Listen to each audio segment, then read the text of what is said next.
分食べたいえ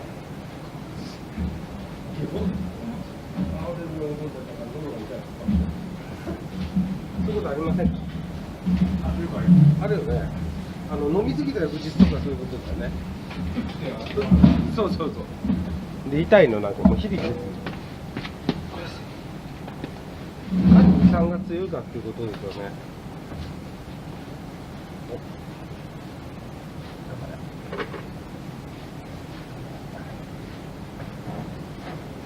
もうそれができればどこだってできますよ。はっきり言って。